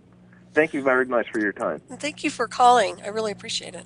Yeah, that's a key point that he brought that I've found is this consciousness raising thing, that there definitely is something going on, that it's this idea that has been shown in science as well, that if you get enough people inputting into this morphogenetic field, into this field, that eventually it hits the sort of this tipping point, and we move to a higher consciousness. But that's why we got to keep putting it out and doing it, because that's part of the thing, is to raise the consciousness. And it's the whole idea of the one example I always use in the lectures is people think that, things are passed genetically, and you have the idea of the 4-minute mile, that it took 1,000 years to run the first 4-minute mile, and everybody figured, well, it was never going to be done, and it was done in May of 1954, and within a couple of weeks it was done again, and now it's been done 1,000 times. And that's this whole idea that once you input stuff into this field, the learning takes place, and everybody benefits by you inputting your stuff into the field. So that's what we got to do, because once you do it, it raises the consciousness of everybody. Mm-hmm. I agree 100% on that one too. And it is interesting because I think that their agenda on some levels with the weaponization of technology is to keep everybody's collective in a more of a sustained kind of a frequency fence. So I think the more we put this data out there, we're punching holes through those frequency fences for sure. And that's important. And I'm really grateful for you for all the work that you do. Would you do me a favor and let everybody know what books you're working on? Are you working on your book right now? Well, I've got the one out, which is UFOs, Area 51, and Government Informants. The one I'm putting out is the it's called Alien Invasion. It's the story of the 2-year flap in 1975, 1976 that occurred near the missile silos. That one I'm just going to put on Amazon just to get it out there, because I've had it for 35 years. I've sort of updated it and added the nuclear connection to it. And then the one I want to do is the conscious and UFOs, which is the one that sort of links all this stuff together, is the most important, because I basically, once I hit the consciousness thing, I was sort of like, okay, forget the sightings, forget the presidents, forget the intelligence. This is where it's at. And it's sort of like an obsession. It's like, I knew instantly this is what the answer was, and it's sort of like I'm sort of driven to do this kind of stuff. And when I run up against somebody like you, it's like where you've sort of actually documented this thing from the other end, and you've got names for all this stuff, and organizations and who's involved and how they do this kind of stuff. It's sort of like, wow. I mean, I can't wait to get all the material and input it to my stuff, because I know it's going to fit together. And I love it. I'm looking forward to reading your work, and I'm happy to give you any information you need, and certainly my books. But yeah, that's totally, it's interesting. Like I said, it dovetails completely, and it's amazing because I've worked on that for so long. I mean, breaking down the technology and everything, and a lot of people scoffed at my work for many years. They're not scoffing anymore. Yeah, well, that's what I would say. I would tell, and I've sort of promoted on my site that if you want to know about consciousness, your stuff people should be reading, because it is key. I mean, I know enough about it already to know that you've interacted with this, and this is not something you're making up, because it dovetails with what I've got from a completely different angle. Mm-hmm. And I really appreciate your support, by the way. I really appreciate that, Grant. So, and I support your work too. I know everybody else is thrilled to have you on tonight. I was going to ask you, how did the citizen hearing go? Well, it was, that's what I say when it comes to disclosure. If you could get your friends and relatives and sit them down, like happened with citizen disclosure, and sit them for 30 hours, and they had to sit and listen to you for 30 hours, they'd do the same thing as these guys. They would just sort of throw up their hands and say, okay, already. I mean, it makes sense. Like, after the first day, you could see the white flag rising. Although there still was, it was kind of funny. The one that sort of upset me was this guy from Salt Lake City. And of course, his name's going to escape me. He was Congressman from Salt Lake City. And when he was put on the committee, he was on some sort of scientific committee, and he had some big business or whatever. And he was a Mormon. And he described, before he came on, he said, I'm skeptical about the existence of extraterrestrials. And I know they're UFOs, but I'm skeptical about extraterrestrials. And so I wrote one of the people that was running the committee was picking the people, and I said, I really got problems with this guy. Like, why'd you stick this guy on there? Because I know this thing about skepticism, that when you come down to it, a person, if they say they're skeptical, you can do whatever you want. You're not changing their mind. They've got their mind made up, and you're never going to really convince them with what you say. So when it came down to it, it was a sort of a challenge between him and me. All the others sort of bought into this. And all I spent my whole time was trying to convince this guy that there really were extraterrestrials.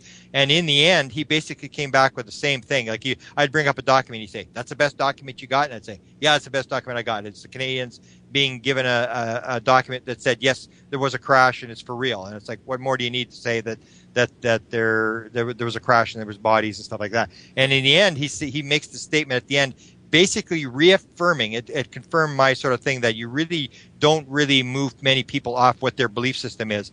He said, I know for a fact that there are extraterrestrials because of my religion, but I really wasn't convinced here that there's any scientific evidence that extraterrestrials exist. And I'm thinking to myself, what are you talking about? What, the Mormons say that there are extraterrestrials? Therefore, you think that's proof? That's just belief. And when I show you an actual document, then that's not proof. And it was like just this bizarre sort of trying to argue with people logically to say, don't be skeptical, don't be gullible, just shut up and look at the facts. If it looks like a duck, waddles like a duck, quacks like a duck, has sex with other ducks, it's probably a duck. And go from there. And if it turns out not to be a duck, then go to the next step. But people have this, they drag these sort of preconceived notions of how things work. And that's what happened in this case. People, was a comment tonight about the fact that people are sort of ready and you know, that people react better. I was in this North Carolina area where this Chris Bledsoe thing, and this is real heavy Pentecostal and Southern Baptist. And Chris Bledsoe had a business where he was doing $18 million a year and had 500 people working for him. And he said that everybody who was ever his friend is gone. He had to make completely new friends. Everybody rejected him. And so when I was there, I looked and I said, wow, man, people think that there's people ready to accept it. There are some areas in the United States of America that are not ready to accept this idea by a long shot. It was just I couldn't believe the attitude in this town. The son was so traumatized. At 17 years old, he quit school. Oh, wow. He quit school and never went back to school because of what happened to him when they found out what had happened to him. I mean, this kind of stuff, you wouldn't think this doesn't happen in America, but it does happen in America. Yeah, there's so many things. There's so many layers to what's happening on this, well, in the United States and also in the world, but it's amazing. But to me, I know that you've pierced so many veils with the technology and with UFOs and the denial, and we have to figure out why they're in denial of trying to disclose this stuff. I mean, what's the big deal unless they're trying to weaponize the technology? I mean, that would be the only thing. That's exactly what it is. Sure. I mean, that's the way they work. I mean, it's like, and I said this happens in UFOs, it happens in politics, is everybody wants a messiah. Everybody wants more of what we got, and we want it yesterday. Just give us more. And so when it comes to the vote, it's like, who's the messiah? Who's going to give me the most extra of what I want? And we'll give that guy the vote. And then, of course, once he gets in, it's like Obama. He's got a very high approval rating, and suddenly everybody realizes he's not the Messiah. Crucify him. And it's like down goes his poll ratings. And then the next guy comes along, and you go through the same thing. You spend $7 billion on the next election, and they all come and say, well, I'm the Messiah. I'm going to improve everything, the unemployment. I've got an answer for everything. And when it comes down to it, everybody buys into the thing, and they throw their vote to the guy they think is the closest guy to the Messiah, and then have this disillusioned attitude after, realizing, it's just the same. They're all the same sort of thing. But people, they want this sort of thing. They want someone to give them the answers. And so when you get a government that says, we're here, like this latest thing with the NSA, tapping everybody's phones. And now the thing is, well, there's a lot of people who say, well, as long as it's for terrorism, we really don't care. I mean, where has America gone where they actually say, well, they could tap us and actually believe that all they're doing is for terrorism? It's like this slippery slope where as long as we think that people were being protected, we're willing to trade off every value that we have in order to, because fear is what works it. So if you're the military industrial complex, and that's what it comes down to, what you need to do is you need to motivate people by fear. So you need an enemy. So when the Soviet Union collapsed in 1991, then suddenly you had Iraq and Afghanistan and North Korea, and you always have an enemy. And so the United States of America spends more money on the military than all the rest of the world combined. And when you actually take a look at it, what enemies do they really have? They really don't have any. They create them enemies. They want everybody to think that all the Arabs are thinking about blowing up their kids' school bus, and that the Mexicans are all here to steal the jobs, and the Chinese are there. They spend their whole day thinking about how to sell products for nothing and devalue their currency. And people, that's built into people's mentality all the time is this fear, is that we're under attack from the rest of the world and we need someone to protect us. So you're ready to trade off these freedoms and you look the other way as long as we have our what we want. And I say, God help us if we ever get free energy.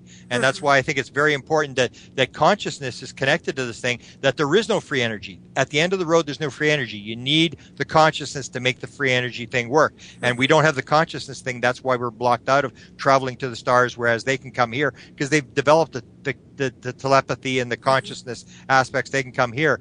And if we did have the free energy, can you imagine free energy? We could get rid of all the rapid transit. Everybody could have their own car. We could double the number of cars in LA. It's just like, it would be like an absolute nightmare. And then I always say, like, God created pain for a reason. What we need is not free energy. What we need is $25 a gallon gas to solve the problems. That we don't see things in the right perspective. We just see it as a bunch of spoiled kids in the West who want, everything, more of everything, and we want it yesterday, and at the latest we want it today. Give me more now. That's the way we sort of work. We're like little spoiled kids and demanding things, and we trade off stuff believing that somebody's going to get it for us. Yeah, and they're very codependent. Well, right now the government's pretty much taking the helm everywhere. So, but the NSA thing, and what really came to mind with that was, people are wondering why they want to even listen in on this and that. And after coming from the psychotronics and the synthetic telepathy, I'm well aware that they can take that database of information and use it later on for psychotronic harassment on a target. So that's just another avenue of that, what they can do with that data, what the NSA is capable of doing. It's not just about spying on people. It's about taking the information, taking voice patterns, and using the database to psychotronically attack a victim. So that's another avenue altogether. But I'm telling you, man, believe me, these guys are real creative. So and they've been working on it from the word go. One of the stories that I should maybe tell before we finish is when I mentioned the fact that the Canadians were told in 1950 that mental phenomena was involved. This is December of 1950. In June of 1951, just down the road, in a hotel in Montreal, Canada, about 100 miles from Ottawa, where this memo was written, they had a major meeting. And the major meeting involved the top people in Canada, Oman Salant, who ran the weapon development program in the United States. It involved a guy by the name of Tizard, who worked during World War II with Vannevar Bush, developing the weapons during World War II. He was the top sort of like military scientist in the UK. A whole bunch of CIA guys. This is 6 months after this memo was written that the Canadians were told that mental phenomena was involved. It was one of the first meetings for MK Ultra. It started in Canada. It started at McGill University in Montreal. The guy that ran it, his name was Ewan Cameron. Everybody always asked me, are you related to this guy? I said, no, I'm not related to this guy. He did ESP experiments, did psychic driving experiments, used the LSD experiments. And the LSD experiments were not, it turned into, painted to an evil thing. But basically what it was the CIA realized that this drug opened up consciousness, and they wanted to experiment, and it turned out bad because some guy jumped out of a building. But what people don't realize is that it all went bad for them, and that's why they keep all this stuff secret. And that's maybe why they're experimenting on you without permission, is because in this whole thing, this thing all came back to haunt them, that it all got exposed, and the Canadians actually won a lawsuit. They won $1 million lawsuit against the CIA. They dragged the CIA through court. They exposed all this stuff about all the LSD experiments and what they were doing by getting the documents. So now it works the other way. It's like you put it in the black budget world. You don't ask for volunteers because, who's going to volunteer to be treated like you have, and then have these people all end up in court 20 years later with all the documents to prove what you've done. They just basically do it off the record, so there's no record of what they're doing, but they have to do those experiments. If they want to get those things to the end result and get them perfected, they have to experiment on somebody. So that's what I think they're doing, is they're just doing these experiments off the record. There's nobody's going to sue them. Nobody can prove it's them. Nobody can really get them into court, and they're not going to go through the same mistake they made with the Canadians and ending up having to pay a lawsuit and end up in court with another government that's exposing your mind control experiments. Mm-hmm. Yeah, very true. And we're getting ready to wind this up. And Grant, I'm going to have you come back for sure. Promise me you'll come back. Yeah, once I've read your stuff, I'll come back. Oh, excellent! I'm just so thrilled to have you on tonight. And these 2 hours went by like so fast. Oh my goodness! But I just want to just make a few announcements real quick here. But I just want to thank everybody for tuning in this evening. Revolution Radio staff, everybody, listeners, and in the chat room. Thanks to the callers who called in. I really appreciate that. And also, I want you all to stay tuned for Shiny Side Out coming up next with David Dunger and Mecky. They have an excellent show from Down Under, so be sure to tune in for them. And my guest next week is going to be Steve Colburn. He'll be giving me some updates on implant analysis, alien implant analysis. So anyways, okay, so now that I got that out of the way, because I'm anal like that and weird, how do people get a hold of you if they want to contact you for any reason? My website is presidentialufo.com, and if they want to email me, it's whitehouseuFO@gmail.com. Okay, great. And I'm looking forward to reading your material and your book when it comes out. I'm really excited to read that. So, yeah. Are you going to be giving any lectures anytime soon? I'm in Kansas City in September. I'm doing Denver sometime this year. I'm doing Albuquerque, New Mexico in November. I think I'm doing Sedona, Arizona in November. And I may be doing Italy. But I move around quite a bit, and anybody that wants a lecture, like I usually, because I got refused entry in the United States, I usually don't take honorarium, so it's kind of easy if I'm in an area and somebody wants a lecture done someplace else, I can usually just pop over. So anybody wants a lecture done, let me know. It may take a year or whatever for me to get there, but I'm always willing to share the message as much as I can, because I believe this is my main mission, is to get out the message as to what's going on. And you have a great presentation too. The way you explain the information is so grounded. It's higher consciousness oriented, but it's also very grounded, which I really like. So yeah. you really know your stuff, and you can tell you've researched this for a very long time. So I'm very grateful that I've had the opportunity to encounter you. And I was going to say, if you're in Denver, let me know. I'll keep in touch with you, because I live outside of Boulder in Colorado. Yeah, I've been offered Denver. We haven't set it up yet, but yeah. Denver, and I'm supposed to do the Boulder, the consciousness lecture in Boulder. So really, okay. Well, if you are, I'll definitely see you. I'll be down there then. Beautiful. Okay. You better let me know. But we still have a few more minutes, so I might as well just have you talk for a few more minutes if you're up for that. Only 5 more minutes. yeah. Well, as I said, I mean, it's sort of been you believe in these synchronicities. I don't know how much people get into this kind of stuff, but that's one thing I sort of realized after my experience last year, when I had this enlightenment experience, is this thing of synchronicity. Because as I said, I really didn't have much in the way of psychic or weird type stuff happen. I always said I would any day trade all my UFO experiences as close as I got for like a near-death experience. Because a near-death experience is more like a sort of approval of survival of death. UFOs is kind of interesting, but it really doesn't prove anything. So I was always very interested in this other aspect, and when it came to the synchronicities after my experience last year, I suddenly the one with you was the same sort of thing. It was like, wow, it was just like shivers go up your back when I saw what you were writing, how it fit into what I did.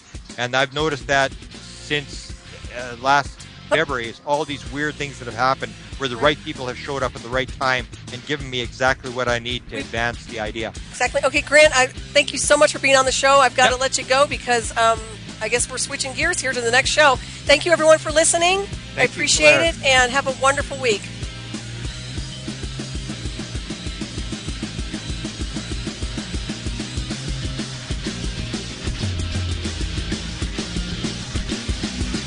Thank you for listening to Revolution Radio.